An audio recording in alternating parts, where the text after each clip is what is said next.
La mort est le seul chemin qui mène à la naissance. J'ai lu de Tardy, donc Adèle Blanc-Sec à 18 ans, et ce qui m'avait beaucoup plu, c'est qu'il s'exprimait à travers elle comme il se serait exprimé à travers un personnage masculin, en fait. Elle n'était pas ce personnage féminin stéréotypé qu'on a l'habitude de voir et de lire, par exemple Bécassine, Barbarella, qui sont tantôt idiotes ou tantôt très érotiques, en fait. Ça m'a beaucoup plu. Et puis elle est moderne, elle est très rebelle, elle est têtue, décidée, elle sait ce qu'elle veut, elle est assez misanthrope et ça la rend touchante. C'était assez jouissif à jouer aussi. La bande dessinée, c'est déjà un storyboard. Il y a déjà des dialogues, donc c'est vrai que c'est plus accessible. Mais il y a vraiment quand même un passage, une transformation. C'est la première discussion qu'on a eue avec Tardy d'ailleurs, où je lui ai expliqué que sa bande dessinée se lisait entre 20 et 25 minutes et que moi, il fallait que j'en fasse 90. Donc j'allais être obligé de sortir des bulles. Violer la sépulture d'un pharaon est un sacrilège. Tu peux être pendu pour ça.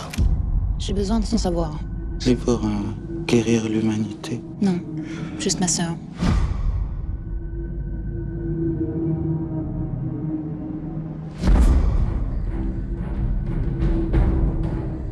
Regardez. Il n'était pas comme ça avant. Et bien sûr que non, André. C'est cette histoire de ptérodactyle. Ils vont réussir à affoler la population, c'est tout ce qu'ils vont gagner. J'ai rien fait, moi. C'est le grand oiseau qui a fait le coup.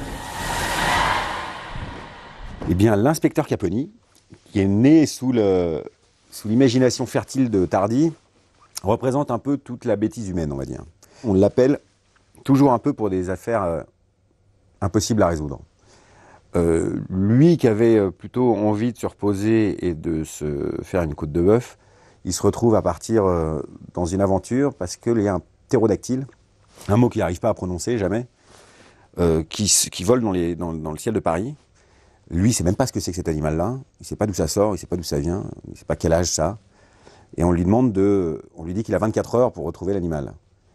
Et là, en l'occurrence, c'est une mission absolument impossible, donc à force d'interrogatoire et de recherche, il va demander à ce qu'un grand chasseur l'aide dans sa quête pour retrouver le ptérodactyle, et donc il va faire duo avec le personnage de Saint-Hubert, interprété par Jean-Paul Rouve.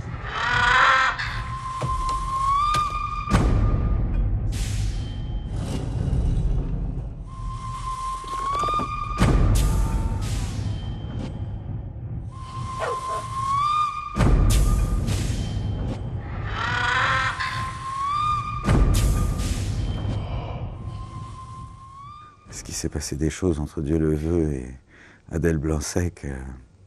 Dieu le veut, peut-être le souhaiterait. Vouloir tuer quelqu'un, c'est peut-être proche de l'amour, je ne sais pas. Mais en tout cas, elle l'embobine bien, oui. C'est ça qui est très fort dans le personnage d'Adèle et que Louise fait tellement bien.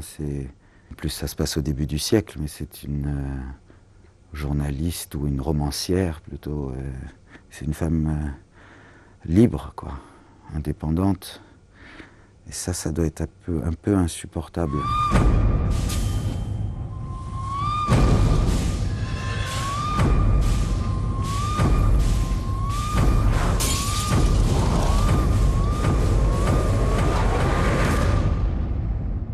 Que ça soit Louise ou effectivement 2-3 acteurs ou actrices, que ça soit Nathalie Portman ou Mila Jovovich ou Jean Reno même au début, c'est un vrai plaisir de pouvoir encore transformer la pâte et lui donner un peu la forme qu'on veut pour le film.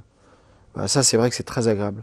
Quand on a le privilège de toucher un acteur, je dis toucher parce que c'est vrai que c'est un peu comme le loto, mais voilà, on l'a, c'est une vraie pâte à modeler, il n'y a pas de tic encore.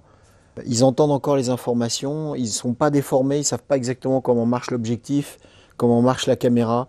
Ce que j'ai adoré, voilà, en tout cas pour ce film des aventures extraordinaires d'Adèle Blanc-Sec, c'est qu'on m'a offert un panel d'intentions à jouer particulièrement riche, qui est une évolution dans le personnage tout au long du film.